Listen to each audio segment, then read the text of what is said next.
আজ হলো শুভ একাদশী। শুভ একাদশীর অনেক অনেক শুভেচ্ছা জানাই সকলকে। আশা করি তোমাদের একাদশীর সারাটা দিন খুব ভালো কেটেছে। আমার তো ভীষণ ভালো কেটেছে সারাটা দিন। আর এখন ঘড়িতে বাজে হলো 8:30। আমি কিছুক্ষণ আগে ফেসবুকে লাইভ এসেছিলাম, লাইভ শেষ হলো, তারপরে কিছু ভক্তরা এসেছিল গোপাল সোনাদের সাথে দেখা করতে, তো তারা গেল। তারপরে আমি এখন আবার ভ্লগ বানাচ্ছি তোমাদের সাথে শেয়ার করার জন্য। তো এখন গীতা পড়া আমার শেষ হলো, একটু আগে গীতা পড়লাম। তো তারপরে আজকে সারাদিন নির্জলা উপোস করেছি। আমি ঠিকই করে রেখেছিলাম যে বছরের শেষ দিন একাদশীটাতে নির্জলা করবো, এই জন্য দেখো চোখ মুখগুলো কেমন লাগছে। আর তার মধ্যে একটু শরীরটাও খারাপ রয়েছে। আর একটা অদ্ভুত ব্যাপার জানো না, প্রত্যেকবারই যখন আমি একাদশী করি তখন ভীষণ শরীর খারাপ লাগে জানো তো। আর এটা আমি অনেকের কাছ থেকেই শুনেছি যে একাদশীর দিন শরীরটা নাকি খুব উইক লাগে, তারপরে ভালো লাগে না, মাথা যন্ত্রণা করে, মাথায় ব্যথা করে। আর সত্যি এটা আমারও হতো। আর আমার তো এমনি মাইগ্রেন সমস্যা আছে, সেই 2022 সাল থেকে আমার মাইগ্রেন প্রবলেম স্টার্ট হয়েছে, এখনও সেটা কন্টিনিউ।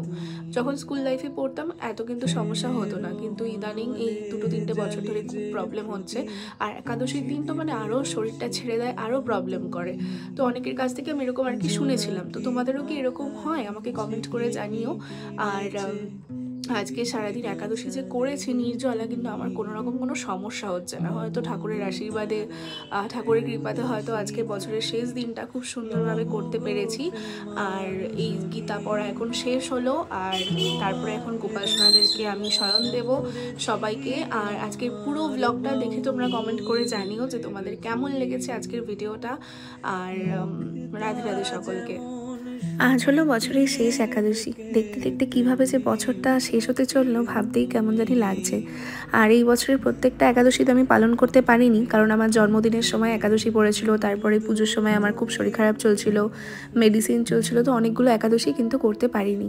প্রত্যেক বছরই ভাবি যে এবারে পুরো সব একাদশী করব, কিন্তু কিছু কিছু কারণবশত সব একাদশী করা কিন্তু হয়ে ওঠে না। যেমন আমার জন্মদিনের দিন একাদশী পড়েছিল, তারপরে পুজোর সময় অনেকটা শরীর আমার উইক হয়ে গেছিলো, খুব শরীর খারাপ ছিল। তারপরে কিছুদিন আগেও জ্বর থেকে উঠেছিলাম, তো মেডিসিন চলার জন্য ঠিকঠাকভাবে একাদশী সব কিন্তু করতে পারিনি, কিন্তু যে কটা করেছি সে কটা ভালোভাবে করার চেষ্টা করেছি। তো আজকে সকালবেলা গোপাল সোনাদের সবাইকে আমি অভিষেক করেই নিলাম।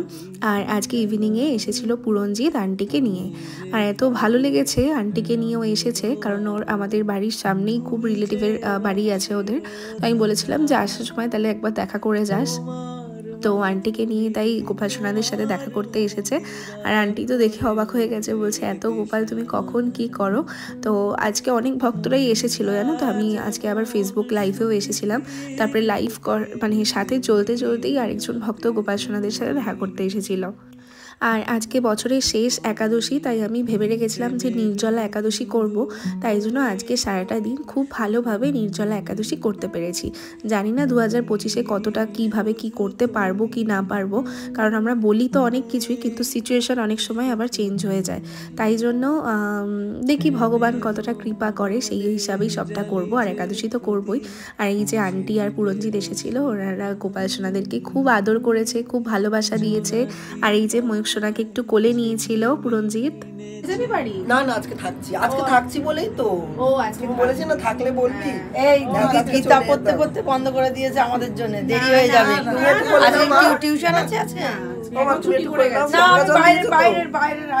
কিছু হবে না, তোমার আজকে একাদশী। আমি বাইরে থেকে আসবো, আমি একদিন ভালোভাবে আসবো, জামা কাপড় শুদ্ধ ভাবে আমি তখন কাছে আর বলো। না না, আমার অস্বস্তি হয়, একদম মানে কি মিষ্টি লাগছে দেখতে, আমার অস্বস্তি লাগে। কাকিমা পুরঞ্জিত এসে গোপাল সোনাদেরকে এত ভালোবাসা দিয়েছে, আবার অনেক কিছু নিয়ে এসেছিল গোপাল সোনাদের জন্য, মিষ্টি, তারপরে একটা ফ্রুটি, তারপরে গোলাপ ফুল। আর যেহেতু আমি গোলাপ ফুল খুব ভালোবাসি, তার জন্য পুরঞ্জিত আবার কিন্তু গোলাপ ফুলও নিয়ে এসেছিল গোপাল সোনাদের জন্য। আর আজকে কি যে মিষ্টি লাগছিল ময়ূক সোনাকে, অপূর্ব সুন্দর লাগছিল। আর তারপরে ইভিনিংয়ে আমি যখন ফেসবুকে লাইভ করছিলাম, তো লাইভটা আজকে অটোমেটিকলি লাস্টে শেষ হতে মানে হয়ে গিয়েছে, কারণ আমাকে এই কাকিমা ডাকছিল। এই কাকিমা আমাদের পাড়াতেই থাকে। তো এই কাকিমা জানতো না এতদিন যে আমাদের বাড়িতে এতগুলো গোপাল সোনা আছে বা আমি এরকম সেবা করি। তো কাকিমা এসে তো ভীষণই অবাক হয়ে গেছে। আর আমি তখন সেই সময় না মানে ফেসবুকে তোমাদের সবার সাথে গল্প করছিলাম। আর গল্প করতে করতেই তখন ডাক দিয়েছে, তখন সেই মুহূর্তে গিয়ে দেখি যে কাকিমা এসেছে। আর এই কাকিমা আমাদের পাড়াতে একদম কাছেই থাকে, মানে কয়েকটা বাড়ির পরে। তো কাকিমা জানিই না যে আমাদের বাড়িতে এত গোপাসনা আছে, আমি এত সেবা করি, এত গোপাসনাদের পুজো করি, বা আমি নিরামিষ খাই, কাকিমা কিচ্ছু জানে না। তো যখন আমাদের বাড়িতে এলো শুনে না প্রচুর অবাক হয়ে গেছে, মানে অবাক হয়ে আমার কথাই শুনছিল যে এত গোপাল কবে আসলো, কিভাবে আসলো, কারণ আমাকে ছোট থেকেই দেখছে একদম, তো জানিই না। আসলে আমাদের পাড়াতে সেইভাবে সবাই জানেও না, আর মানে সেইভাবে আর কি কাউকে বলা হয়ে ওঠেনি।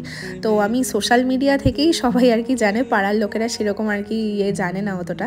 তো আজকে কাকিমা এসেছিলো, অনেকক্ষণ ছিল, আমার সাথে গল্প করলো। আর আজকে গোপাল সোনাদেরকে গোলাপ দিয়ে সুন্দর করে সাজিয়েছিলাম। মা আজকে ওই স্টেশন থেকেই গোলাপ ফুল নিয়ে এসেছিলো সকালবেলাতে, তো তারপরে সুন্দর করে সাজিয়েছিলাম সবাইকে। আর এই যে পুরঞ্জিত কত কিছু দিয়েছে দেখো, এটা আবার কালকে আমি সেবা দেব, সেই ভিডিও তোমাদের সাথে শেয়ার করব। আর আস্তে আস্তে অনেক ভিডিও তোমাদের সাথে আসছে সামনে, প্রচুর ভিডিও, আর তোমাদের সাথে সবটা দেখাবো। আর আজকে একাদশীটা এত ভালোভাবে করেছি, বছরের শেষ একাদশী ভীষণ ভালোভাবে পালন করলাম, পুরো নির্জলা করেছি, শরীরে কোনো রকম কোনো সমস্যা হয়নি। প্রত্যেক বছর এতটা শরীর খারাপ লাগে না, আর আজকের দিনটাতে কোনো শরীর খারাপই আমার হয়নি। তো খুব ভালোভাবে আজকে সেবা দিতে পেরেছি ভগবানকে। আশা করি তোমরাও খুব খুব ভালোভাবে সেবা করেছো। আর আজকের ভিডিওটা এইটুখানি বন্ধুরা, তোমাদের সাথে খুব শিগগিরই দেখা হচ্ছে নতুন ভিডিওতে। সবাই খুব ভালো থেকো, সুস্থ থেকো, রাধে রাধে সকলকে। আবার দেখা হচ্ছে নতুন কোনো ভিডিওতে। আমার পরাণে প্রেমের বিন্দু তুমি, শুধু